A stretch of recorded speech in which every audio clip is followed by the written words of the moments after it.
नमस्कार आदरणीय दर्शकवृन्द, यहाँहरूलाई हार्दिक स्वागत गर्न चाहन्छु। म नवराज तारुक। यो हो टेलिभिजनको विशेष लाइभ। यो विशेष कार्यक्रम विशेष सन्दर्भमा हामी देशको समग्र राजनीतिक विषयवस्तु, समसामयिक विकसित घटनाक्रमको बारेमा सही र सठिक विश्लेषण गर्ने प्रयास कार्यक्रममा गर्दै आएका छौँ। विशेषतः यतिखेर संसद पुनर्स्थापना पछिको झन्डै 7.5 महिना झन्डै यो पिरियड बित्यो र यो पिरियडमा चाहिँ संसद पुनर्स्थापना भए पनि संसदको गतिरोध अन्त्य हुन सकेन, कारण नेकपा एमालेको लगातारको अवरोध र पछिल्लो समय संसद खुलाउने सवालमा केही प्रयासहरू भए पनि त्यो प्रयास पनि अझै सफल हुन सकेको छैन। नेकपा एमाले अहिले पनि यथास्थितिमा आफ्ना केही मागहरू या अडानहरू जुन उहाँहरूका राजनीतिक मुद्दा छन् ती मुद्दा सम्बोधन नभएसम्म, अर्थात् सभामुखलाई नहटाएसम्म या एकीकृत समाजवादी पार्टी माधव कुमार नेपालका पार्टीका 14 जना सांसदको कारबाही या उहाँहरूलाई चाहिँ सूचना टाँस नगरेसम्म उहाँहरू अहिले पनि संसद खोल्ने परिस्थितिमा हुनुहुन्न र यस्तो परिस्थितिमा संसदको औचित्य पुष्टि हुन सकिरहेको छैन र स्थानीय तहको निर्वाचनको मिति तय भइरहेको अवस्थामा के संसदलाई अब यसरी बन्धक बनाउन मिल्छ मिल्दैन? संसदलाई चाहिँ गतिरोध अन्त्य गर्ने सवालमा न प्रतिपक्ष पोजिटिभ देखिन्छ, न यो गतिरोध अन्त्य हुन सक्ने देखिन्छ र यस्तो परिस्थितिमा अब चुनावको वातावरण बन्ने सम्भावना कति छ? किनभने अर्ली इलेक्सनको कुराहरू यतिखेर चर्चामा भइरहँदा स्थानीय तहको निर्वाचनबाट गठबन्धन कि पर धकेल्न खोज्ने या पर जान खोजेको हो? गठबन्धन घटक दलहरू चुनावबाट के आफू असुरक्षित महसुस गरेका हुन्? यो लगायतको विषय र खास गरी यो महाभियोगको प्रस्ताव जसरी यतिखेर संसदमा लगिने विषय छ, यसमा बहुमत पुग्ने सम्भावना कति छ? 2/3 पुग्न सक्ने सम्भावना छ कि छैन? किनभने 11 सदस्यीय एउटा समिति बनेको छ। त्यो समितिमा एमालेका पनि 4 जना सांसदहरू त हुनुहुन्छ, तर उहाँहरूले के साँच्चीकै महाभियोगको प्रस्तावको पक्षमा जानु होला या त्यहाँ पनि भित्र फरक मत राख्नु होला? यी लगायतको विषयहरू छन्। अब यो परिस्थितिबाट राजनीतिक गतिरोध अन्त्य के हुन सक्छ? यसको निकास के हो? चुनाव या अहिले नै संसदको चाहिँ आयु पूर्ण कार्यकाल काम गर्ने? यो लगायतको विषय समसामयिक घटनाक्रमको बारेमा आज कुराकानी गर्दैछौँ। हामीसँग नेकपा एकीकृत समाजवादी पार्टीका प्रभावशाली नेता, प्रतिनिधि सभाको मान्य सांसद आज हामीसँग हुनुहुन्छ मेटमणि चौधरी। उहाँलाई म वेलकम गर्न चाहन्छु। मान्यज्यू नमस्ते, वेलकम, यहाँलाई स्वागत छ। आराम हुनुहुन्छ?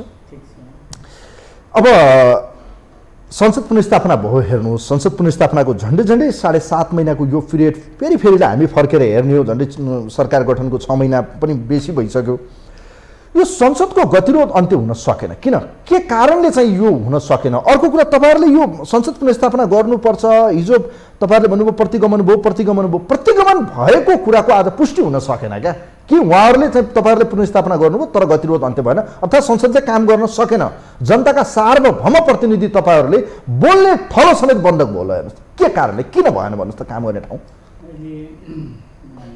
संसदभित्र सबैभन्दा लार्जेस्ट पार्टी ओली पार्टी छ र यो ओली पार्टी कस्तो हो भने नियतबस यिनले आफूले 2 पटक असंवैधानिक काम जुन गरेका छन्, संसद विघटन 1 पटक हुन 2 पटक, यो चिजलाई आफ्नो अपराधलाई जस्टिफाई गर्न खोजेका छन्। र हेरौँ, मैले गरेको काम त ठिक थियो, यो चिजलाई यिनले जस्टिफाई गर्न खोजेका छन्, एक। र दोस्रो कुरो, ओली मान्छे कस्तो भने नेपालको संसदीय प्रणालीलाई बदनाम गर्न खोजेका छन्। भन्नाले संसदीय प्रणाली ठिक छैन, यो प्रति नेगेटिभ नेपाली समाजको एटिच्युड अथवा धारणा बनोस् भन्ने उनको अर्को उद्देश्य। यो दुईटा उद्देश्य प्राप्तिको लागि संसद अवरोध भइरहेको छ अथवा संसदले गति लिन सकेको छैन। अब हामी त सरकारमा भएको, सहभागी भएको, सरकार सञ्चालन गर्ने हामी सांसदहरू अथवा हाम्रो पार्टी, हामी त संसद त खुलाउन चाहेकै छौँ, तर पनि उहाँहरूको जुन नियत नै बेठिक, खराब नियत, संसदीय प्रणालीप्रति नै विमुख गराइदिने, त्यस्तो मनोविज्ञान बनाइदिने उद्देश्य राखेको। कस्तो बन्धक बन्यो हेर्नुहोस् त मेटमणिजी। न यसले काम गर्न सक्छ, बलजबस्ती गरौँ, भोलि फेरि एमाले विरोध गरेको गरी त्यो कामले त्यति निरन्तरता पाउँदैन। जनताको प्रति तपाईँले बोल्नै पाउनु भएको छैन, हेर्नुहोस् होइन? जनताका बारेमा आज यत्रो महँगी, भ्रष्टाचार, यत्रो मूल्यवृद्धि छ, बोल्न पाउनु भएको छैन। देशको राष्ट्रियताको सवाल छ, एमसिसी जस्ता विषय त बहस हुन सकेन, तपाईँले देख्नुभयो। मलाई एउटा कुरा भन्नुहोस् न, यो संसदमा देखिएको गतिरोध या जुन बन्धक छ, यो संसद बन्धक, यसको निकासै छैन अब? होइन, निकास छ। के हो निकास? अब ओलीवाला जो बेठिक तरिकाका डिमान्ड लिएर जुन सांसद अवरोध गरिरहेका छन्, कति बेठुकका कति बेठिक डिमान्ड छ भने 14 जना सांसदलाई निकास त्यो खारेज गर भन्छ। जबकि हाम्रो पार्टी एउटा विधि एउटा प्रक्रिया कानुनी प्रोसेस कम्प्लिट गरेर हामी एकीकृत समाजवादी बनेका छौँ।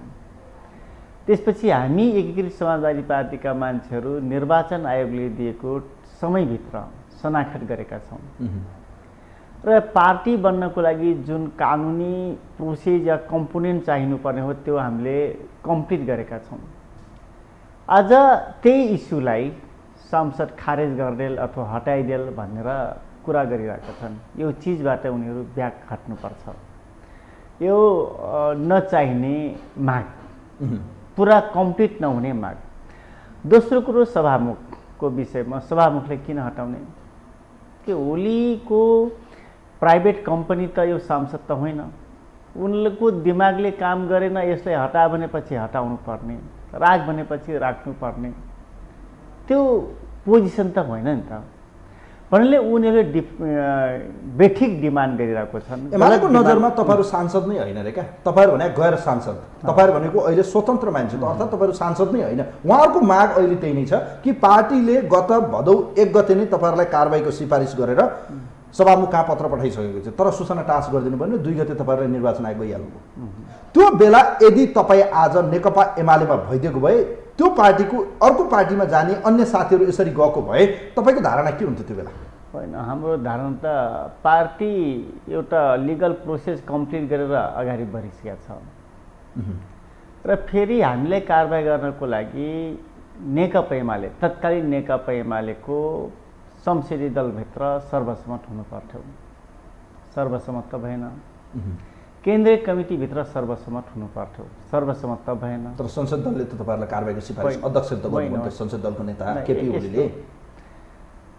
संसदीय दलको सिफारिस भयो हो, तर सर्वसम्मत त होइन नि त। तपाईँले संसदीय नियमावलीमा हेर्नुहोस्, सर्वसम्मत भन्छ। त्यसबेला त हामी अर्को पार्टी निर्माण गर्ने प्रक्रियामा पुगिसकेका थियौँ। नेकपा एमाले विभाजन भएर, विभक्त भएर, विच्छेद भएर अलग अलग भइसकेको अवस्था थियो। नेकपा एमाले भित्र निकै ठुलो द्वन्द्वको सुरुवात भइसकेको थियो। सर्वसम्मत बन्न सक्ने पोजिसन थिएन। यदि त्यो मान्ने हो भने त हामी पनि ओलीलाई त हटाएका थियौँ नि त। खै ओलीले हटाएको कुरा खै सूचना टाँस्यो त? अथवा किन ओली हटेनन् भनेपछि कन्फ्लिक्टको बेला, लडाइँको बेला, झगडाको बेला यिनी कुराहरू सर्वसम्मत हुने कुरा, सर्वसम्मत त त्यो भएको थिएन। यो सर्वसाधारणको नजरमा हेर्दाखेरि नि मानिज्यू के लाग्छ तपाईँलाई? तपाईँहरूको 14 जना कारणले गर्दा बन्दक बनेको हो कि एमालेका मागहरू सम्बोधन नहुँदा यो बन्दक बनेको हो कि अझ अर्को सहज उपाय के हुन सक्थ्यो मध्यमार्गी? भने तपाईँहरू पनि संसदको आयु पूर्ण कार्यकाल लाग्न खोज्दै हुनुहुन्छ, एमाले पनि के चाहन्छ भने कमसेकम सभामुख हटाएर विकल्प रूपमा जाउँ नि त। त्यसो भए सभामुखको विकल्प खोजेर संसदलाई पूर्ण कार्यकाल लाग्न सकिन्न? सकिन। उसो भए त हामी ओलीले त प्रतिनिधि सभा त विघटन गर्यो, तर त्यसलाई सपोर्ट गर्ने सांसदहरू किन सांसद बनिराख्नु? गैर सांसद त उनीहरू पो हुन् त। त्यसै यो कुरा हामीले उठायौँ भने के कानुनी कुरा हुनसक्छ त? के यो नियम सङ्गत हुनसक्छ? त्यसै कसैले कसैको हत्या गर्ने डिमान्ड गर्ला, के हत्या गर्ने कुरा हुन्छ? त्यो त अपराध भयो, अपराध हो नि। त्यसैले सभामुखलाई हटाउने कुरा जुन चिज कम्प्लिट हुनै सक्दैन, हामीले पनि मान्नु पर्यो, अर्कोले पनि त मान्नु पर्यो नि त। के अर्कोले माने मानोस्, नमाने नमानोस्, तर त्यो लिगल प्रोसेसभित्रको कुरा हुनुपर्छ नि त। अथवा संवैधानिक व्यवस्था गरे अनुसारको हुनु पर्यो नि त। अनि संवैधानिक व्यवस्था छैन, कानुनी व्यवस्था छैन, अनि कसले डिमान्ड गर्यो भन्दैमा त्यो माग पुरा गर्ने कुरा हुन्छ र? यसै अल्झिरहने त? त्यसो भए भत्ता खाइरहने, तलब खाइरहने, अनि नाराबाजी पनि गरिरहने, तपाईँहरू जाने हाजिर लाउने, यसो ओइलमा पुगेर उहाँहरूले घेराउ गर्ने, तपाईँहरू पनि आज काम भएन भने फर्किने, यो त जनताको नजरमा त संसदीय व्यवस्थाप्रति आज त एउटा फ्रस्ट्रेसन त आएन? जनताले जवाब के दिने? ल यस्तो जनताले यो कुरा बुझ्नुपर्छ। ओलीले गर्न खोजेकै हो। मैले भने त संविधानमा नभएको, कानुनमा नभएको प्रणालीलाई समाप्त गर्ने प्रयास गर्नु भनेको संसदीय प्रणालीप्रति विमुख गर्न खोजेको हो। ओलीले गर्न खोजेकै हो त। त्यसैले ओलीका सबै डिमान्ड कम्प्लिट गरे पनि उनीहरू जुन ओइल घेराउ गर्ने कुरा छ त्यो घेरिराख्छन्। सबै काम कम्प्लिट गर्नुहोस्, तर उनीहरूको एक्टिभिटी भनेको संसदीय प्रणालीप्रति नेगेटिभ एटिच्युड बनाउने काममा लागिराख्छन्। 6 महिना भयो हेर्नुहोस्। हो, लगातार उहाँहरूको अवरोध छ। त्यसैले ओली के हो भने हिजो महाकाली सन्धि गरायो, निकै भयङ्कर मिस्टेक गरेका थिए। प्रयोग नेपालमा ओली राजनीतिमा उदाइसकेपछि अथवा आइसकेपछि यिनी राष्ट्रप्रति अथवा व्यवस्थाप्रतिको घाटै घाट गरेका छन् त। राष्ट्रियताप्रतिको घाट र सिङ्गो कम्युनिस्ट आन्दोलनप्रतिको घाट। उनको हरेक स्टेप हेर्नुहोस्, हरेक स्टेटमेन्ट हेर्नुहोस्, यिनले नबिगारेको कुनै ऊ नै छैन, विषयवस्तु नै छैन। संसदीय प्रणालीप्रति पनि विमुख गराउने यिनको चाहना, काम कन्टिन्यू गरिरहेका छन्। नेपालको प्रणाली त ठिक छ नि त, यतिको राम्रो प्रणाली नेपालको जतिको प्रणाली युरोप लगायतका स्ट्यान्डर्ड मुलुकमा पनि छैन। तर यो प्रणालीलाई समेत यिनी समाप्त गर्न खोज्दैछन् भनेपछि मलाई त कस्तो लाग्छ भने कसैले नेपाललाई सक्नको लागि, नेपालको प्रणाली, नेपालको राजनीतिलाई धुमिल बनाउनको लागि कसैले प्रयोग गरे जस्तो लाग्छ मलाई। अब हिजो यही कुर्सीमा बस्दै डाक्टर सूर्य पाठकले के भन्नुभयो, एमालेको नेताले भने या त 14 जना त्यहाँ आउनु भएन, या त सभामुख, नत्र हामी चल्नै दिँदैनौँ। अब उहाँहरूको अडान त्यो छ। हेर्नुहोस्, तपाईँहरू जसरी पनि यसलाई पुरा कार्यकाल लग्न खोजिरहनु भएको छ, त्यो हुन सकिरहेको छैन। अहिले निषेधको राजनीति, एक किसिमको जुङ्गाको लडाइँ, इगोको राजनीति चलिरहेको छ संसदभित्र। यसरी नै दोहोरी चलिरहने, यो बन्द एक किसिमको नाराबाजी भइरहने हो भने अब यसको विकल्प के त? तपाईँहरूले के निष्कर्षमा पुग्नु भएको छ तपाईँहरू? यस्तो, अब हामीले के गर्छौँ भने अब संसदीय प्रणालीप्रति नेपाली जनताको पोजिटिभ एटिच्युड हामीले गर्नुपर्छ। हामीले त्यो खालको माहौल, त्यो खालको वातावरण मिलाउनुपर्छ। अब ओलीवालाहरू निदाएका छैनन्, यिनीहरू जागेका छन्, निदाको स्वाङ गरिरहेछन् हो। त्यसैले अब हामीलाई चाहिने विधेयकहरू, कानुन निर्माण गर्ने कुरा अरू प्रक्रियामा हामी छिर्छौँ। यिनीहरूले नारा जुलुस गरे पनि सरकारले गर्नुपर्ने कामहरू हामी सबै टुङ्ग्याउनुपर्छ, किनकि उनीहरू जतिको गैर जिम्मेवार त बन्न मिल्दैन नि। नारा जुलुस उनीहरू गर्छन्, नारा जुलुस पनि त उनीहरू त गर्नै पर्यो, किनकि सांसदीय प्रणाली मन परेको छैन, सांसदको हत्या गरेका छन्, अपराध गरेका छन्, सांसदप्रति, संसदीय प्रणालीप्रति अपराध गरेका छन्। त्यसैले अपराध गर्ने अपराधीहरू फेरि सांसद चल्न दिने कुरा हामी मलाई सोध्नुहुन्छ इन्डिभिजुअल एउटा जनताको प्रतिनिधिमूलक रूपमा चाहिँ एउटा भने त्यो हामी संसदको जुन हेर्छौँ नि खेलोमेलो, वाक्क भइसक्यो हामी। यसको विकल्प चाहिँ के हो त? तपाईँको पार्टी वाक्क त हुनैपर्छ हामी, किनकि केपी ओली जस्तो अपराधी मान्छेलाई, गैर बनले कल्चर भएका मान्छेलाई, संसदीय प्रणाली, संसदीय कल्चर मन नपराउने मान्छेलाई हामीले यो देशको प्रधानमन्त्री बनाएका छौँ, प्रधानमन्त्री बनायौँ, पार्टीका ठुला नेता बनाएका छौँ। अनि यसबाट भोग्ने रिजल्ट त यस्तै हो नि त। यदि राम्रो एटिच्युड भएको अथवा संसदीय प्रणालीप्रति जवाबदेही भएको मान्छे यो देशको नेतृत्व त्यो ठाउँमा पुगेको भए आज मुलुक यो परिस्थिति भोग्नु पर्ने अवस्था थिएन। त्यसैले ओली जस्ता अपराधीहरू जबसम्म रहन्छ त्यस बेलासम्म जनताले यस्तै समस्याहरू भोग्नुपर्छ। होइन, उहाँहरूले अहिले के भन्नु भएको छ भने संसद विघटन गर्नु ठिक थियो, अहिले चुनावमा जानु पर्थ्यो, यो संसदले काम गर्न सक्दैन, किनभने हाम्रा पार्टीका गैर सांसदहरू जसरी बने तिनलाई राखेर यो संसदलाई हामी चल्न दिँदैनौँ, त्यसको औचित्य छैन। उहाँहरूको बटम लाइन यही छ होइन। यस्तो परिस्थितिमा मान्यज्यू तपाईँहरू भने अब यो संसद चल्दै नचल्ने परिस्थिति बन्यो भने संसद विघटन गरेर चुनावमा जाने परिस्थितिसँग पुगेको हो गठबन्धन। ल उसो भए मैले पनि भन्छु, ल ओलीका 96-98 जति सांसद छन्, यिनलाई हटा अनि मात्रै हामी सांसदमा उपस्थित हुन्छौँ भन्न मिल्छ त? मैले भन्नै मिल्छ? बरु लोजिकली के अब हामीले त्यो ठाउँसम्म भन्न सक्छौँ, तर भन्नु हुँदैन। किन?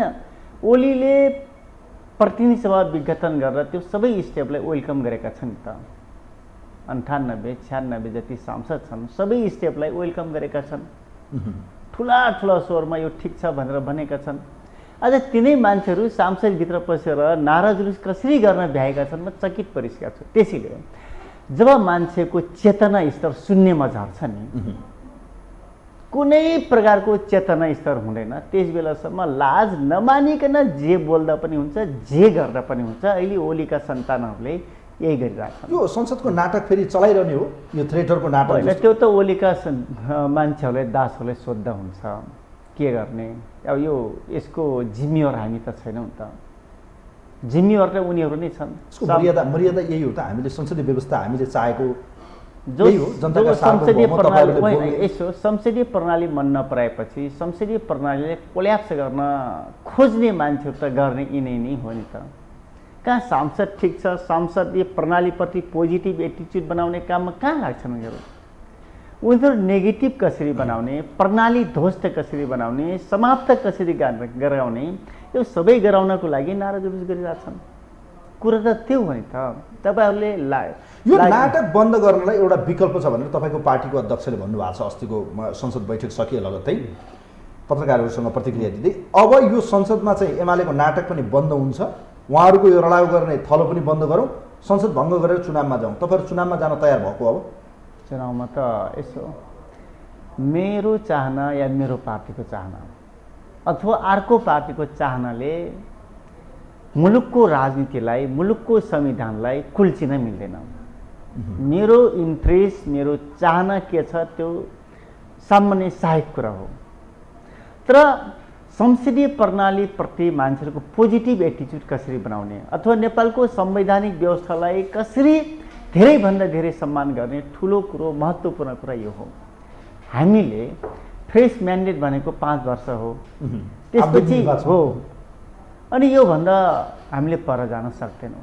त्यसैले अब हाम्रो अध्यक्षले खासगरी राजनीतिमा अनेक कुरा हुन्छ, तर्साउने उद्देश्यले पनि भन्न सक्नुहुन्छ अथवा धेरै हुक्किएर गठबन्धनमा यो छलफल त भयो नि त। यो विषय प्रचण्डले पनि प्रस्ताव गर्नुभयो, कृष्णप्रसाद सिटौला, इभन तपाईँको रामचन्द्र पौडेल पार्टीका कङ्ग्रेसका वरिष्ठ नेताले पनि यो विषय राख्नुभयो, तपाईँको श्रद्धेय अध्यक्षले बोल्नुभयो, तपाईँहरू पार्टीभित्रै पनि एक किसिमको छलफल छ। यो नाटकभन्दा बरु जनताको बिचमा जाउँ त भन्ने परिस्थिति बनेको हो कि होइन? हामीले जान मिल्दैन, जानु भने संविधान त पूर्ण कार्यकाल संसदको चलाउनै पर्छ। मङ्सिर 21 गते या साउनको यो बजेट कम्प्लिट गरेर हामीले चुनावको डिक्लेयर गर्नुपर्छ। त्यसो मङ्सिर 21 गते चुनाव गर्नुपर्छ। भने तपाईँहरू अहिले स्थानीय तहको निर्वाचन सार्ने पक्षमा होइन, यसरी बुझौँ? यस्तो छ, स्थानीय चुनाव त हुँदैन। चुनाव त कसरी हुन्छ? किन हुँदैन? चुनावको मिति घोषणा गरेर सरकारको तयारी, बजेट निकास भइसक्यो मान्ने होइन। तपाईँ हेर्नुहोस् न त, चुनाव किन हुँदैन भन्ने यो असंवैधानिक छ। हामीले संविधानभन्दा माथि कोही पनि छैनौँ, यो तरिकाले हामी बुझ्नुपर्छौँ। चाहे समय अथवा निर्वाचनको डेट क्लियर होस्, चाहे पैसा छुट्या होस्, चाहे जेसुकै होस्, तर संविधानभन्दा बाहिर हामीले जान मिल्दैन, जानु हुँदैन। असारको 14 गते निर्वाचन भएको छ, मङ्सिरको 2 गते चुनाव भएको छ, मङ्सिरको या असोजको 2 गते अनि 9 गते इलेक्टेड भएछन्, अनि वैशाखको 30 गते चुनाव गर्न मिल्छ?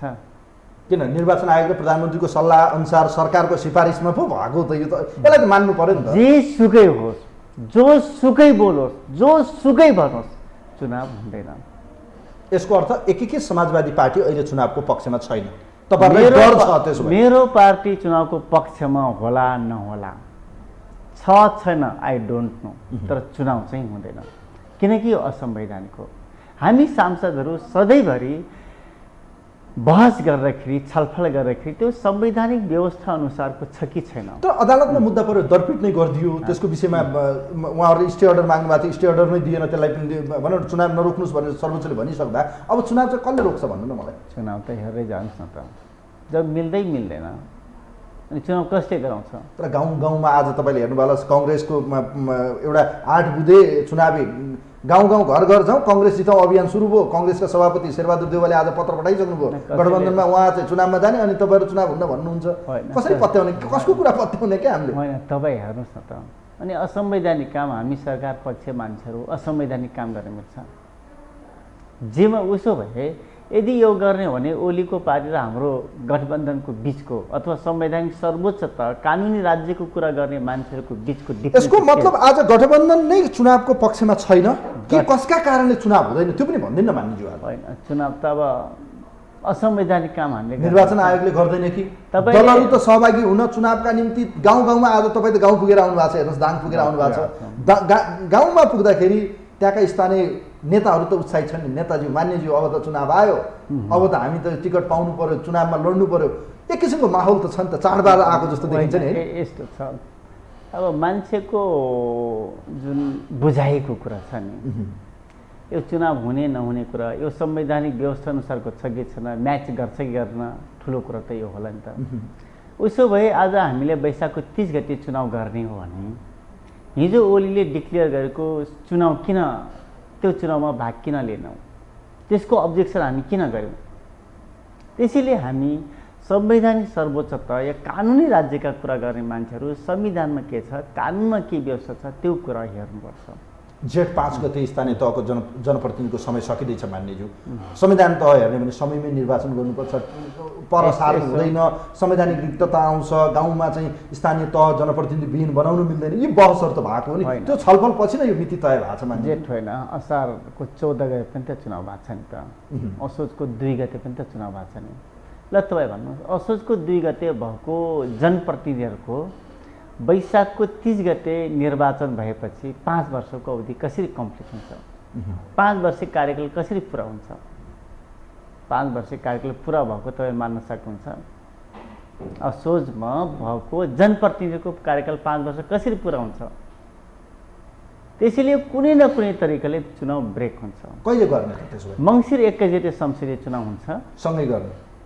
सँगै पनि हुनसक्छ, त्योभन्दा पर पनि जान सक्छ। कांग्रेस एमाले के भनेको तपाईँहरूले सुन्नुभयो होला, 31 वैशाख 30 को चुनाव 31 मा मात्रै गए पनि हामी आगो लगाइदिन्छौँ, देशभरि आन्दोलन गर्छौँ भनेर उहाँहरूले भन्नुभएको छ। उनले आगो लाउँछ, आगो बेरी ल्याउँछौँ भनेर भन्नुभएको छ। उनलाई पनि त आगो लाउने मान्छे कोही त जन्मेला नि, कि आगो लाउने सलाई कोर्न त एमाले मात्रै जानेछ, ओलीका सन्तानले मात्रै बुझेका छन्। आगो लाउन सक्ने कुरा, बम पट्काउन सक्ने कुरा, अरूको हत्या गर्ने कुरा त अरूले पनि गर्न सक्छन् त। त्यसैले अब यो संसदीय प्रणालीभित्र प्रवेश गरिसकेपछि हत्या गर्ने कुरा, अपराध गर्ने कुरा, आगो लाउने कुरा, बम पट्काउने कुरा हामी सब छोड्यौँ। संवैधानिक व्यवस्था अनुसारको हाम्रो एक्टिभिटी छ कि छैन त्यो हेर्नुपर्छ। मन त मलाई नपर्न सक्छ नि त, तर त्यो संवैधानिक मुताबिक व्यवस्था अनुसार छ भने त्यसलाई हामीले एक्सेप्ट गर्नुपर्छ। अनि हामी संविधानका कुरा गर्ने मान्छेहरू फेरि असंवैधानिक काम गर्न मिल्छ? उसो ओलीले गरेको 2 पटक प्रतिनिधित्व विघटनलाई किन हामीले स्वीकार नगर्ने? संविधानको व्याख्या गर्ने अदालत हो, अदालतले त्यो विषयमा बोली पनि सकेका छ मान्यज्यू। अहिले पनि तपाईँहरू भन्नुहुन्छ वैशाखमा हुँदैन, वैशाखबाट पर सार्ने कुरा गर्दै हुनुहुन्छ तपाईँहरू। यसको अर्थ माओवादी र तपाईँहरूलाई डर हो कि गठबन्धन नभयो भने चुनावमा हारिन्छ कि क्या हो, हाम्रो अस्तित्व समाप्त हुन्छ क्या हो? अब ओलीले त अस्ति पोखरा पुगेर पनि भन्नुभयो, उहाँहरूलाई त पानीमुनि गए पनि छोडिन्न तपाईँहरूलाई त 7 दिन नउठ्ने गरेर पछार्छु मैले। उहाँकोहरूको त दम्ब छ, हेर्नुहोस् यो चुनावबाट भागिरहेको हो। तपाईँहरू अलिअलि कोही कतै तपाईँहरूलाई पनि डर भए, सङ्गठन नभएको कारणले गर्दा, नयाँ नयाँ दल भएको कारणले गर्दा के त्यस्तो अप्ठ्यारो हो तपाईँहरूले? होइन, म तपाईँलाई बताउँछु, ओली पानी मुनि गए पनि छोडेन भनेको छन् नि हो। ओली बालकोटको चोकमा भए पनि हामी छोड्नेवाला छैनौँ। झापाको कुन उनको निर्वाचन क्षेत्र छ त्यहाँ गए पनि हामी छोड्नेवाला छैनौँ। संसदीय प्रणालीका कुरा गर्ने, संसदीय प्रणाली सक्ने मान्छे जनताले छोड्छन्, त्यसै जनता छोड्नेवाला छैनन् ओलीले। तपाईँ देखिसक्नु भएको छ नि, सुरुमा हामीले राष्ट्रिय सभाको निर्वाचनमा कलम चिन्ह लिएर उम्मेदवार दियौँ, चुनाव जित्यौँ। त्यसपछि भर्खरै मात्र गठबन्धन गरेर जानुभयो। गठबन्धन चुनाव जित्ने कुरा त जनताले कसरी आफूसँग धेरै एट्याचमेन्ट गर्ने ठुलो कुरो त यो हो नि त। चुनावमा उठिसकेपछि, संसदीय प्रणाली मानिसकेपछि, बहुमतीय सिस्टम मानिसकेपछि त मुख्य कुरो त चुनाव जित्ने कुरा हो। धेरै मान्छे, धेरै जनताले एट्याचमेन्ट गर्ने कुरा हो। हामीले एट्याचमेन्ट धेरै मान्छेलाई गऱ्यौँ, धेरै जनतालाई गऱ्यौँ, धेरै राजनीतिक दललाई गऱ्यौँ, चुनाव जित्यौँ। तर तपाईँहरूलाई त गद्दार भन्नुभएको छ उहाँहरूले। पार्टीभित्रैबाट आफ्नो पार्टीको बहुमतलाई टुक्राएर काङ्ग्रेसको चरणमा पुर्याउने गद्दारहरूलाई चाहिँ पत्ता साफ गर्नुपर्छ उहाँहरूले त्यही भन्नु। हामी त झन् संसदीय प्रणालीप्रतिको अपराधी भनेका छौँ नि त। गद्दारभन्दा अपराध त झन् बेठिक कुरा हो नि त। त्यसैले यति ठुलो कम्युनिस्ट पार्टी, कम्युनिस्ट आन्दोलन छेदविच्छेद गर्ने, नेपालमा नयाँ गोर्बाचोभ जन्मियो भनिरहेको छौँ हामी, नयाँ राईमाझीहरू जन्मियो भन्यौँ। त्यो राईमाझी र गोर्बाचोभको नाममा केपी ओलीको शरीरमा त्यो आत्मा, त्यो पेट पस्यो भनिरहेछौँ। त्यसैले संसदीय प्रणालीप्रतिको अपराध कुनै पनि नेपाली जनताले क्षमा गरेन। मानिज्यू तपाईँहरू गठबन्धनमा जाने कि माओवादी तपाईँहरू र चाहिँ जसपा मिलेर जाने कि काङ्ग्रेसभित्र एउटा बहस के भएको छ भने अहिले केही नेताहरूले चाहिँ गठबन्धनमा जाउँ भन्ने कुरा छ, तर अधिकांश नेताहरूको भनाइ सुन्दाखेरि हामीले गठबन्धनलाई चाहिँ चुनावसम्म लग्ने तर चुनावमा चाहिँ सिङ्गल जानुपर्छ है भनिरहँदा तपाईँहरू कसरी जानुहुन्छ चुनावमा भन्नुहोस् त, के हुन्छ तपाईँहरूको स्ट्राटेजी? मैले भन्छु, तपाईँले अब स्थानीय निर्वाचनमा 3वटा समीकरण छ। कस्तो कस्तो? 3वटा समीकरण हुन्छ। एउटा ओलीको नेतृत्वमा महन्त ठाकुर, रापरापा, सिके राउत लगायतको एउटा समीकरण हुन्छ। एउटा नेपाली काङ्ग्रेसको नेतृत्वमा त्योसँग अरू कोही मिल्न सक्छ र अर्को माओवादी, एकीकृत समाजवादी पार्टी, जसपा, जनमोर्चा, तीनवटाको बिचमा तीनवटा समीकरण बन्छ। यो तीनवटा समीकरण बन्दा सबैभन्दा ह्याभी, सबैभन्दा धेरै जनताहरू एट्याचमेन्ट भएका समीकरण हाम्रो हुन्छ। त्यसैले स्थानीय निर्वाचन जतिसक्यो चाँडो होस् भन्ने हामी चाहन्छौँ, किनकि चुनाव जित्नु छ। त्यसैले तीनवटा अब तपाईँले म्याथमेटिकली एनालाइसिस गरेर पनि के देखिन्छ भने काङ्ग्रेसको तपाईँहरूलाई साथ चाहिएन। अब काङ्ग्रेसका नेताहरूको फुर्ती, गगन थापा लगायतका नेताहरूले भनेको तपाईँहरूलाई त्यसो भए फरक पर्दैन। केही तपाईँले सुन्नुभयो धनराज गुरुङले के भन्नुभयो? तपाईँले सुन्नुभयो होला? होइन, हात्तीका कानमा चाहिँ कोही कोही झिँगाहरू बस्न खोज्दैछन्, तिनलाई चाहिँ आश्रय दिनुहुन्न है। हात्ती हो हामी त, हाम्रा प्वाखहरूमा हाम्रा कानमा चाहिँ चर्न खोजे, हात्तीका कानमा भनेर तपाईँहरूलाई भनेर प्रतित्व गर्दै सिम्बोलिक गर्नुभएको छ। के प्रतिक्रिया दिनुहुन्छ यो विषयमा? झिँगाहरू त 74 सालको निर्वाचनको प्रत्यक्षतर्फको रिजल्टले झिँगाको हो भन्ने कुरो त देखाइसकेका छन् त। जम्मा 23 सिटमा खुम्चिनुपर्ने अवस्था त देखिसकेका छन् त। त्यसैले काङ्ग्रेसका मान्छेले धेरै फुर्तीफार्ती नगरे हुन्छ, जनताले देखाइसकेका छन्। फेरि एकपटक देखाउँछन्। हाम्रो बलले, हाम्रो बुट्टाले हामी संसदीय प्रणालीलाई जोगाउनको लागि काङ्ग्रेसलाई सपोर्ट गरेको कारणले काङ्ग्रेस ठुलो पार्टी भयो भनेर निष्कर्ष निकाल्न मिल्छ। तर काङ्ग्रेसका नेताहरूको भोइस त सुन्नु भएको छ नि मान्यजी। उहाँहरूले के भन्नुभएको छ भने यदि काङ्ग्रेससँग गठबन्धन गर्ने होइन भने माओवादी एकीकृत समाजवादी पार्टी पत्ता साफ हुन्छ रे। उहाँहरूले त्यही भन्दै हिँड्नु भएको छ। उहाँहरूलाई किन बोक्ने हामीले? किन चाहिँ उहाँहरूलाई बोकेर हामीले हिँड्ने त? काङ्ग्रेस पत्ता साफ भएको कुरो यति चाँडै बिर्स्यो है? त्यत्रो ठुलो पार्टी, त्यत्रो पुरानो पार्टी, 74 भन्नाले 15 सालमा 2/3 ल्याएको पार्टी, 48 सालमा 115 सिट ल्याएको पार्टी, 56 सालमा 114 सिट ल्याएको पार्टी, बहुमत ल्याएको पार्टी आज 165 मा कति सिट जित्यो? यही घमण्डको कारणले काङ्ग्रेस डे बाई डे डिक्रिजिङको पोजिसनमा छ। 15 सालमा त हाम्रो भोट जम्मा 1,47,000 मात्र हो, 4वटा मात्रै निर्वाचन क्षेत्र जितेको। तर आज कम्युनिस्टको भोल्युम हेर्नुहोस् त, हामीले हो यसलाई म्यानेज गर्न सकेनौँ, यसलाई सस्टेन गर्न सकेनौँ। तर आज कम्युनिस्ट पार्टीप्रतिको मान्छेहरूको आकर्षण हेर्नुहोस्, कम्युनिस्ट पार्टीको जुन भोल्युम हेर्नुहोस्, क्लियर गर्छ नि त। त्यसैले काङ्ग्रेसका मान्छेहरू धेरै घमण्ड नगरे हुन्छ। जम्मा आखिरमा चुनाव जितेको त 23वटा निर्वाचन क्षेत्र त हो नि, हो यही रिजल्ट आउँछ। त हेर्नु एक्लै जाने कुरा गर्दै हुनुहुन्छ त उहाँहरू को काङ्ग्रेस तपाईँहरूलाई नबोक्ने, तपाईँहरूलाई छोडिदिने रे।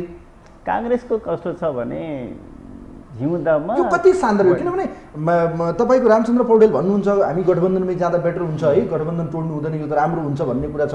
तर पार्टीको दोस्रो तहका नेता खास गरी शेखर कोइराला लाइन चाहिँ के भन्छ भने यदि हामीले चाहिँ प्रचण्ड र माधव नेपाललाई बोक्यौँ भने काङ्ग्रेसभित्र विद्रोह हुनसक्छ, काङ्ग्रेस हार्न सक्छ, काङ्ग्रेस सानो पार्टी हुन्छ, हामी त बहुमत ल्याएर सिङ्गल लार्जेस्ट भएर पनि सरकार बनाउन सक्छौँ भन्ने उहाँहरूले एक किसिमको यो किसिमको चाहिँ मनोविज्ञान बनाएको छ। के भन्नुहुन्छ यसलाई? मैले यति मात्रै भन्छु, मैले मेरो प्रधानमन्त्रीको बारेमा धेरै कमेन्ट गर्न चाहन्न नेगेटिभ। तर तपाईँ यति मात्रै बुझ्नुहोस्, काङ्ग्रेसले नेतृत्व जुन बेला नेतृत्व गरेर चुनाव गर्छ नि सधैँभरि सर्वना खार हुन्छ। यो चाहिँ बुझ्नुहोस्, म यति मात्रै काङ्ग्रेसको नेतृत्वमा भएको चुनावमा काङ्ग्रेस कहिले लार्जेस्ट पार्टी भएको छ भन्नुहोस् त? त्यसैले अहिले पनि काङ्ग्रेस यस्तै घमण्ड, यस्तै दम्भ देखायो भने ओली समाप्त भए जस्तै त्यही बाटोमा काङ्ग्रेस पनि प्रवेश गर्छ। तर मलाई के लाग्छ भने गगन थापाहरू नयाँ नयाँ आफ्नो पार्टीभित्र आफ्नो गुडविल अथवा काङ्ग्रेस भनेको यही हो भन्ने साइकोलोजिकली प्रभाव पार्नको लागि यस्तो बोलेको हुन सक्छन्। अथवा शेखर कोइराला त काङ्ग्रेसभित्रका त हारेका मान्छे हुन्, त्यसैले फेरि काङ्ग्रेस अथवा लेफ्टिस्टहरूसँग मिलेर चुनावमा जाउँ अथवा मन नपराउने मान्छे पनि त काङ्ग्रेसमा छ नि त। तिनीहरूको सहानुभूतिको लागि यस्ता वाक्यहरू, यस्ता भनाइहरू राख्न सक्छन्। तर काङ्ग्रेसको जो मूल नेता हो, मूल नेतृत्व हो, जसले काङ्ग्रेसलाई जोगाउन चाहन्छ, बचाउन चाहन्छ, यस्ता नेतृत्वबाट यो खालको प्रस्तुतिहरू, यस्ता भनाइ तपाईँलाई कति विश्वास छ मेटमणि चौधरीजी जस्तो अहिले प्रचण्ड, माधव नेपाल, उपेन्द्र यादव हामी 4 दलीय 5 दलीय गठबन्धनै बनाउँ, चुनावमा जाउँ भन्ने, तपाईँहरूको चाहिँ सकभर चुनावमा पनि तालमेल गरौँ, भागभण्डामै जाउँ भन्ने छ। तर कङ्ग्रेसको सभापति अहिले पनि डिसिजन लिन सकिरहनु भएको छैन, पार्टीभित्रको दबावले हो या के हो? तपाईँ कति विश्वस्त हुनुहुन्छ प्रधानमन्त्री एवं नेपाली कङ्ग्रेसको सभापति शेरबहादुर देउवाले गठबन्धन गरेर चुनावमा जानु होला या एक्लै जानु होला उहाँले? यस्तो छ है, 5 वटै राजनीतिक दलका नेताहरू अध्यक्षहरूले एउटा स्टेटमेन्ट बनाउनुहुन्छ स्थानीय निर्वाचनको हकमा। उहाँहरूले के लेख्नुहुन्छ भने स्थानीय निर्वाचनमा पनि 5 दलीय गठबन्धन गर भनेर एउटा सर्कुलर जारी गर्नुहुन्छ। यो कुरा क्लियर हो, तर त्यो सम्भव हुँदैन। हुँदैन है, सम्भव हुँदैन। तर के हुन्छ भने स्थानीय निर्वाचनमा काङ्ग्रेस र हाम्रो बिचमा मित्रवत व्यवहार चाहिँ हुन्छ। भने उनीहरूको ठाउँमा उठेकोलाई चाहिँ तपाईँहरूले सहयोग गर्ने, तपाईँहरूको उठेको ठाउँमा उहाँहरूले सहयोग गर्ने। कुनै ठाउँमा जस्तै एक अर्काको बिचमा सहकार्य हुन सक्छ।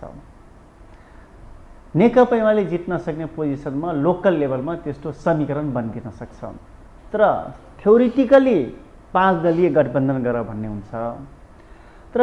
तर मुख्य कुरा सबै ठाउँमा काङ्ग्रेससँग हाम्रो गठबन्धन हुँदैन। तर धेरै ठाउँमा माओवादी हामी जसपा र जनमोर्चाको बिचमा चुनावी एकता हुन्छ। तर यो फेरि सबै ठाउँमा हुँदैन। जस्तै रुकुममा उदाहरण मात्रै, रुकुममा माओवादीको एन्टीमा काङ्ग्रेस सहितको गठबन्धन हुन सक्छ। तर काङ्ग्रेस कुनै कुनै ठाउँमा बलियो छ, हामी सिङ्गल चुनाव लड्छौँ भन्ने त्यस्तो मनोविज्ञान छ भने त्यो ठाउँमा कुनै कुनै ठाउँमा एमालेसँग पनि चुनावी मोर्चा बनिदिन सक्छ। यो लोकल लेभलका कुरा हो। र प्रदेश र सङ्घको निर्वाचनमा के हुन सक्छ भने कुनै हामी निर्वाचन क्षेत्रहरू छुट्याउँछौँ, आइडेन्टिफाई गर्छौँ। जस्तै केपी ओलीको निर्वाचन क्षेत्र, विष्णु पौडेलको निर्वाचन क्षेत्र, माधव नेपालको निर्वाचन क्षेत्र, शेरबहादुर देउपाको निर्वाचन क्षेत्र, यस्ता निर्वाचन क्षेत्र हामीले आइडेन्टिफाई गर्छौँ जुन निर्वाचन क्षेत्रमा 5 दलीय गठबन्धनकै उम्मेदवार हुन्छन्। बुझ्नुभयो? भने एमालेलाई तपाईँहरूले पत्ता साफ पार्ने, जसरी हुन्छ एमालेलाई रोक्ने तपाईँहरूको रणनीति त्यही त देखियो। त्यो चुनाव भनेको त त्यही हो नि त। तपाईँहरूको मिसन भने अरू जितोस् हारोस् ओलीलाई रोकौँ, त्यही हो? होइन, चुनाव भनेकै यो हो नि त, मुख्य दुश्मनलाई कसरी हराउने। ऊ पनि हामीलाई हराउन लाग्छ नि त। चुनाव त अरूलाई जिताउनको लागि त चुनाव हुँदैन नि त। ओलीवालाहरू पनि हामीलाई हराउनको लागि लाग्छन्। बरु काङ्ग्रेस जितोस्, अर्को जितोस्, तर एकीकृत समाजवादी पार्टी नजितोस् भन्ने उनीहरूको स्ट्राटेजी हो। अनि उनले त्यो खालको स्ट्राटेजी बनाउँछ भने हामी पनि स्ट्राटेजी बनाउँछौँ। उहाँहरूलाई अहिले पनि के एक किसिमको मनोविज्ञान, एक किसिमको धारणा छ भने हाम्रो पार्टी फुटेर पनि हामीलाई घाटा पर्दैन। हिजो सूर्यजीले मलाई भन्दै हुनुहुन्थ्यो समानुपातिकमा त 1 नम्बर पार्टी कन्फर्म एमाले हो, हाम्रा भोट छन्, हाम्रो सूर्य चिन्ह ब्रान्ड हो भनेर भन्दै हुनुहुन्थ्यो। दोस्रो नम्बर या तेस्रो नम्बर, तेस्रो त हामी होइन, दोस्रो नम्बरमा चाहिँ हामी प्रत्यक्षमा पनि पुग्छौँ, हामीलाई केही घाटा चाहिँ लाग्छ। तर जति सोचेछौँ त्यति लाग्दैन, हामीलाई खासै फरक पर्दैन माधव नेपालको पार्टी फुट्यो पनि भन्नुभएको छ। त्यो भनाइ कति सही हो? म एउटा कुरा बताउँछु। हामी र नेपाली काङ्ग्रेसको भोट डिफ्रेन्सेस हेर्नु भएको छ कहिले? एमाले 22 भएको बेला नेपाली काङ्ग्रेसमा थुप्रै अविश्वासघात प्रतिघात हुँदा पनि काङ्ग्रेस र हाम्रो बिचको भोट डिफ्रेन्सेस भनेको 45,095 मात्रै हो। समानुपातिकतर्फ 1 सिट मात्रै हामी धेरै छौँ। तर प्रत्यक्षतर्फको निर्वाचन हेर्नुहोस् त, हामी 81 ठाउँमा जितिराख्दा काङ्ग्रेस 23 ठाउँमा खुम्च्यौँ। 18 लाख भोट कम हुँदा हुँदै माओवादी 13 ठाउँमा काङ्ग्रेसभन्दा धेरै ठाउँ जितेको छ। त्यसैले समानुपातिक भोटले धेरै अर्थ राख्दैन सिट बढाउनको लागि, सङ्ख्या थप्नको लागि। सङ्ख्या र प्रत्यक्षतर्फका कुरा गर्ने हो भने 100 भोटले, 200 भोटले, 300 भोटले पनि चुनाव जितिन्छ होइन? 50 भोटले, 10 भोटले पनि त्यो चुनाव जितिन्छ नि त। यो चुनाव कसरी जितिन्छ भने काङ्ग्रेसले अथवा माओवादी, जसपा अथवा जनमोर्चाले हामीलाई भोट दिँदा समानुपातिकतर्फको भोटले काम नगरेर पनि प्रत्यक्षतर्फको भोटले चुनाव जित्नको लागि 100, 200, 500, 1000 भोटले भोट जित्नको लागि, चुनाव जित्नको लागि काम लाग्छ। त्यसैले समानुपातिकतर्फ इक्वल भोट हुँदा हुँदै प्रत्यक्षतर्फ निकै ठुलो अर्थ राख्छ, धेरै महत्त्व राख्छ। अहिले ओलीहरूको अवस्था, जुन पोजिसन काङ्ग्रेसले भोग्यो 74 सालको निर्वाचनमा, त्यो अवस्था ओलीले भोग्छ। तपाईँ अर्को कुरा म एकदम कन्फिडेन्सको साथ के भन्छु भने ओली 165 निर्वाचन क्षेत्रमध्ये कहीँ जित्न सक्ने पोजिसन बन्दैन। जो पछि एमालेमा प्रवेश गरेका, जहाँ पोलिटिकल कन्सस छैनन्, अथवा पार्टीप्रति मान्छेहरूको धेरै कन्सियस छैनन्, व्यक्ति हेरेर भोट हाल्छन्, त्यस्ता ठाउँमा ओलीका पार्टीका मान्छेले चुनाव जित्न सक्छन्। तर पोलिटिकली कन्सियस भएको ठाउँमा ओलीवाला पार्टी कहीँ चुनाव जित्दैन। यो कुरा पनि अब यो एउटा कुरा नि, जस्तो मानिज्यू अहिले यो चुनावको मिति नजिकै छ, तपाईँहरूले केही महत्त्वपूर्ण एजेन्डाहरू या राष्ट्रिय महत्त्वका विषयहरूलाई संसदबाट अनुमोदन गर्नुभएको छ। जस्तो एमसिसीको सवालमा तपाईँहरू सुरुवातबाटै एमसिसी एज इट इज अर्थात् यथास्थितिमा संशोधन नगरिकन हामी अनुमोदन गर्दैनौँ, टेबल हुन दिन्नौँ भन्नुभएको थियो। यसको विपक्षमा जान्छौँ, हामी सरकार छोड्छौँ भन्नुभएको थियो। अन्त्यमा गएर तपाईँहरूले यसको पक्षमा जसरी मत देखाउनु भयो, यसलाई पास गर्नुभयो, गठबन्धन बचाउनु भयो, त भलै संविधान बचाउन, गठबन्धन बचाउन, शान्ति प्रक्रियाका कुराहरू गर्नुभएको छ। प्रचण्ड र तपाईँहरूको पार्टीलाई यो मुद्दाले आउँदो चुनावमा ठुलो घाटा पार्छ भन्छन्, यसलाई कसरी हेर्नु भएको छ? हामीले पोजिटिभ भाइब्रेसन गर्छौँ, कसरी हामीले प्लस गर्छौँ। अहिले ओली र नेपाली काङ्ग्रेस त यसलाई जस्टको तस्तै पास गर्ने पक्षमा थिए नि त। एमसिसी र नेपाल सरकारको बिचमा त 2017 मा एग्रिमेन्ट भयो।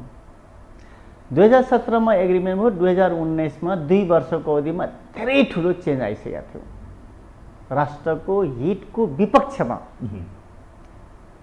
अब इन्डो पेसिफिक स्ट्राटेजीको एउटा पार्ट होइन भन्ने कुरा 17 मा थियो। तर पछि यिनका अमेरिकन अधिकारले यो पार्ट हो अथवा सेक्युरिटीसँग जोडिएको छ, रणनीतिक सुरक्षा रणनीतिसँग जोडिएको छ भन्ने कुरो त यिनी सबै कुरा थियो नि त।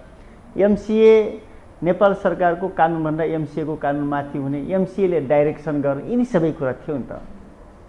भने 2017 मा जुन बेला काङ्ग्रेसको नेता माननीय श्री ज्ञानेन्द्र बहादुर कार्की र अमेरिकन एमसिसीको उपाध्यक्षको बिचमा जुन एग्रिमेन्ट भएको थियो त्यो ठिक थियो। तर 2019 मा आइसकेपछि धेरै चेन्ज भइसकेपछि हामीले पनि यो प्रति चासो राख्यौँ। अब ओलीका मान्छे र काङ्ग्रेसले जस्टको तस्तै पास गर्न खोज्ने, जुन राष्ट्रियताको विपक्षमा छ होइन, स्ट्राटेजी अथवा सेक्युरिटी स्ट्राटेजीसँग जोडिएको छ, कम्तीमा यो चिजलाई हामीले करेक्सन गर्ने ठाउँमा पुर्यायौँ। यसलाई प्लस हुन्छ लागेको छ? प्लस हुन्छ, तर प्लस हुन्छ नि त। तर यो त राष्ट्रघात हो। यसलाई त गलत कदममा चाहिँ साथ दिए माधव कुमार नेपाल प्रचण्डले। उहाँहरूलाई चाहिँ अब चाउँदो चुनावमा चाहिँ देखाउनु पर्छ। अनि सपोर्ट कसले गर्यो त? यसको विपक्षमा को गयो? के ओलीले गएको छ? ओली त यसलाई जस्टको तस्तै पास गर्नको लागि 75 साल उहाँहरूले यो मुद्दा लिएर जनतामा गएर हामीलाई बोल्ने ठाउँ दिएन, हामीले आफ्ना धारणा राख्थ्यौँ भन्ने ठाउँ छ कि छैन उहाँहरूलाई? छैन। एमसिसी त्यत्रो नेसनल इस्यु छ, नेसनल इस्युको बारेमा आफ्ना कुरा राख्दैन। पास भइसकेपछि स्टेटमेन्ट निकाल्छन्, प्रेस भन्नाले के पत्रकार सम्मेलन गर्छन्।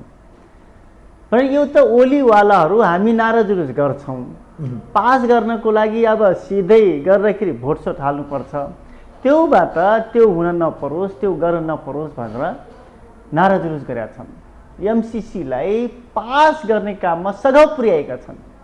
त्यसैले ओली जस्टको तस्तै पास गर्ने, काङ्ग्रेस जस्टको तस्तै पास गर्न खोज्ने। अब कमरेड प्रचण्डका कुरा पनि के गर्नु? तर ओलीले है चाहनु भएको थियो नि त गठबन्धन यही मौकामा फोड्नुपर्छ भन्ने थियो, तर तपाईँहरूले बचाइहाल्नु भयो। तर तपाईँहरूले म यति मात्रै भन्न चाहन्छु, ओलीको गलत दिमागभरि खालि गलत जुन कुरा छ, अरूको बारेमा नराम्रो सोच्ने, अरूलाई ढाल्ने, अरू अपराध गर्ने जुन छ नि, त्यो अपराधिक मनस्थिति अथवा साइकोलोजी पुरा हुन सकेन, पाएन।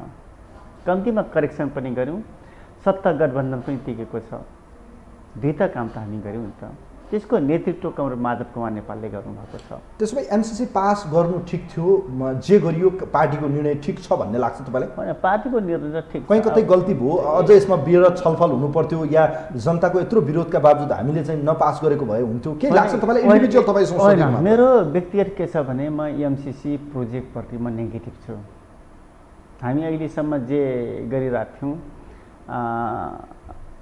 पञ्चशीलको सिद्धान्तको आधारमा न्युट्रलिटी भूमिका निर्वाह गर्ने, असंलग्नता राष्ट्र भनिरहेछौँ नि। एमसिसी प्रोजेक्ट नेपालमा लागू गर्ने बित्तिकै अमेरिकन प्रो हो, एउटा लाइन एलायन्स हो, एलायन्स देखिन्छ। त्यो कारणले यो भेटिक छ भन्ने कुरा मेरो पर्सनल कुरा हो है। तर पार्टीले के भनिरहेको थियो भने यसमा करेक्सन र संशोधनको कुरा, दुईटा स्थायी कमिटीको निर्णय र एउटा सचिवालयको निर्णय। केही नेताहरू नोट अफ डिसेन्ट लेख्नुभयो, तर पार्टीको निर्णय त यही थियो। पार्टीको निर्णय यही भइसकेपछि संशोधन गर्न तयार भयो अमेरिकन सरकार अथवा एमसिसी तयार भयो।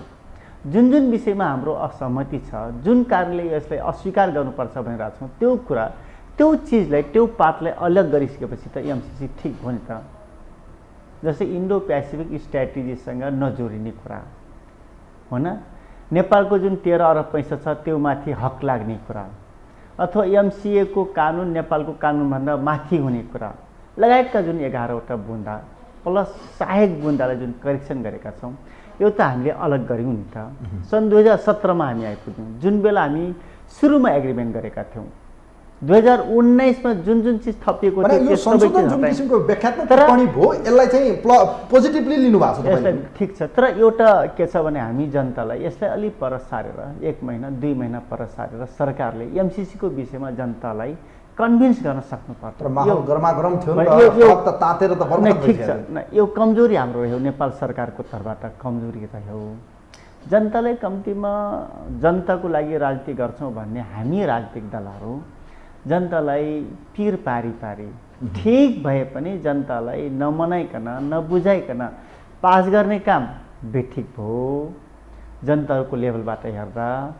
तर मेरो पार्टी एकीकृत समाजवादी पार्टी या अरूको नजरबाट हेर्दा जुन संशोधन गर्न अथवा 11 बुँदे व्याख्यात्मक जुन टिप्पणी गरेर हामीले पास गऱ्यौँ यो बेठिक छ। ओके, अब कुरा गरौँ, अन्तिम प्रश्न छ तपाईँसँग। खास गरी महँगी छ, मूल्यवृद्धि छ, जनताका दैनिकीसँग जोडिएका दिनानुदिन उपभोग्य वस्तु खरिद गर्दा यति महँगी बढेको छ मान्यज्यू, तपाईँ पनि सामान किन्न जानुहुन्छ होला, त्यो महँगीले तपाईँलाई पनि छुन्छ, तपाईँलाई त्यति छुन्छ कि छुँदैन, अझ गरिबहरूलाई बढी छुन्छ। तपाईँहरू त मान्यज्यू अलि सरकारले फेसिलिटेट पनि गर्छ, भत्ताहरू पनि लिइरहनु भयो होला। तपाईँहरूको पार्टी पनि सरकारमा छ, महत्त्वपूर्ण मन्त्रालय पनि तपाईँहरूको पार्टीले उहाँहरूले चलाइरहनु भएको छ।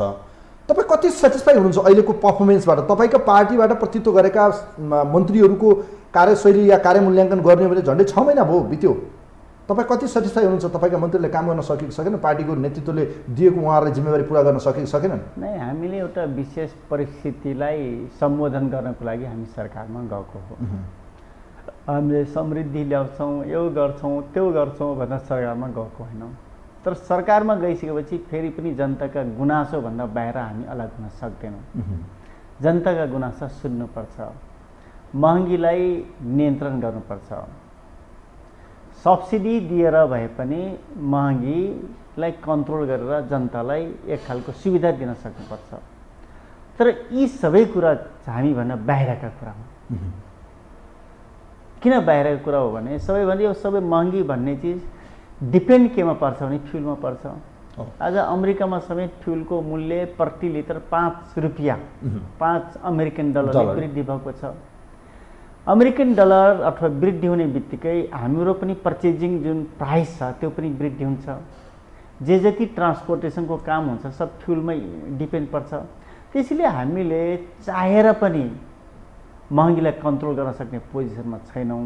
तर हामी अब यो भनेर त्योबाट स्केप गर्न अनि तपाईँको पार्टीका मन्त्रीहरूले काम गर्न सकेनन् नि, के कारण होला? के कारणले चाहिँ पर्फर्मेन्स भएन? क्या आज तपाईँहरूको पार्टीभित्र छलफल सुरु भएको छ, मन्त्रीको कार्यशैलीप्रति सन्तुष्ट हुनुहुन्न रे पार्टीका धेरै नेता कार्यकर्ता, मन्त्री परिवर्तनसम्मका कुराहरू पनि बाहिर आएका छन्। आलो पालो गर्ने 6 महिना भयो, हेरियो, चेक गरियो, यिनको पर्फर्मेन्स त कति कसले काम गर्यो भने तपाईँ आफै मूल्याङ्कन गर्न सक्ने हैसियतमा हुनुहुन्छ नि मान्यज्यू। यस्तो छ, अहिले 5 दलको सरकार छ हो, 5 दलको सरकार छ। 5 दलको सरकारलाई हामीले समृद्ध गर्न सकेका छैनौँ। अहिले पनि आफ्नो आफ्नो मन्त्रालय आफ्नै तरिकाले चलाउने त्यो मनोविज्ञान छ भन्नाले एकदम लो लेभलको सोचाइ। कम्तीमा 5 दलीय गठबन्धन भइसकेपछि त्यसको संस्कृतिलाई सम्बोधन गर्ने खालका हाम्रो एक्टिभिटीहरू सबै मन्त्रालयको एक्सन टेस्ट हुनुपर्थ्यो। तर त्यो भएन। अब र फेरि मन्त्रालय भनेको सबै मन्त्रालयसँग कुनै न कुनै त्यो तरिकाले टाइअप छ होइन, टाइअप छ नि त। त्यो कारणले मन्त्रीहरूले आफूले चाहे जस्तो काम गर्न सक्नु भएको छैन। देखेन क्या, के कारण होला? कि उहाँहरूको व्यक्तिगत कारणले कि अब अहिलेको गठबन्धनको कारणले कि के चाहिँ दोष हो त काम नदेखिनु? परिणाम त आउनु पर्थ्यो नि न्यूनतम। ठिक छ, खोलाका किनारमा गएर चाहिँ तपाईँको भनौँ गिट्टी बालुवा हटाउने, ढुङ्गा हटाउनु पर्ने परिस्थितिमा रामकुमारी झाँक्री पुग्नु भएको छ। नै, परिस्थिति पनि हामीले फ्रिक्वेन्टली हरेक स्टेपमा अल्झन आउँछ। जस्तै मानौँ रामकुमारी मान्ने अगाडि बढ्ने प्रयास गर्नु, अब रामकुमारी मान्नेसँग उहाँको एक्टिभिटी अथवा मन्त्रालयसँग अरू मन्त्रालयहरू पनि टाइअप छ होइन। मानव स्वास्थ्य मन्त्री कुनै काम गर्न खोज्नु भएको छ, त्यो स्वास्थ्य मन्त्रालयसँग अरू मन्त्रालयहरू जोडिन्छ।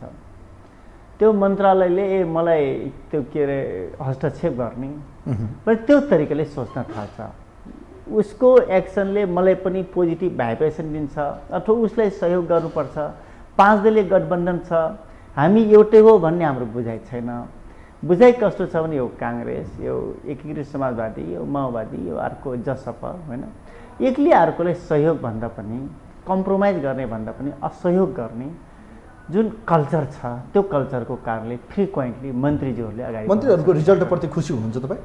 तपाईँको पार्टीको अरू पार्टीको मैले कुरा गरिरहेको छु, तपाईँहरूको पार्टीबाट जसले प्रतिनिधित्व गरेर अहिले मन्त्र क्याबिनेटमा हुनुहुन्छ, उहाँहरूले जुन रिजल्ट दिन पर्थ्यो दिन सक्नु भएन भन्ने कुरामा त अब दुमित रहेन। उहाँहरूको कुरा सुन्दा हामीले राम्रै काम गरिरहेको छौँ भन्नुहुन्छ, तर फिल्डमा कहाँ मैले बोल्दाखेरि त जनताको लेभलबाटै कार्यकर्ताहरूको लेभलबाट उहाँहरूको कुरा सुनेर बोल्ने हो। धेरै मान्छेहरू सन्तुष्ट हुनुहुन्न, अझै गर्न सक्नु पर्थ्यो भन्नाले क्षमता देखाउन सक्नुपर्छ होइन। क्षमता नदेखाएपछि मान्छेहरू गुनासो गर्छ।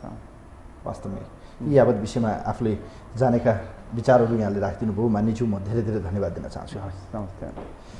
आदरणीय दर्शकवृन्द, आजको यो विशेष संवाद विशेष सन्दर्भमा हामीसँग नेकपा एकीकृत समाजवादी पार्टीका प्रभावशाली नेता प्रतिसभाको मान्य सांसद मेटमणि चौधरी आज हामीसँग हुनुहुन्थ्यो। विशेषतः पछिल्लो समयको विकसित राजनीतिक घटनाक्रम र यतिखेर संसदको गतिरोध अन्त्य हुन सकेको छैन, गतिरोध अन्त्य नभएसँगै संसद विघटन गरेर अर्ली इलेक्सनमा जाने सम्भावना कति छ, यथास्थितिमा गठबन्धनमै गएर उहाँहरू चुनावमा जाने या एक्लै या नयाँ समीकरण बनेर चुनावमा जाने, के हो त उहाँहरूको रणनीति, एमसीसी पछिका राजनीतिक मुद्दाहरू अब कसरी उहाँहरूले जनताको बीचमा लगेर जानुहुन्छ, यी लगायतको विषयमा आज सठिक विश्लेषण गर्ने प्रयास कार्यक्रममा गऱ्यौँ। कार्यक्रम हेरिदिनुभयो यहाँप्रति आभार व्यक्त गर्दै आजको विशेष श्रृङ्खलाबाट कार्यक्रमको अतिथिसँग कार्यक्रमबाट म पनि बिदा हुन्छु। नमस्कार।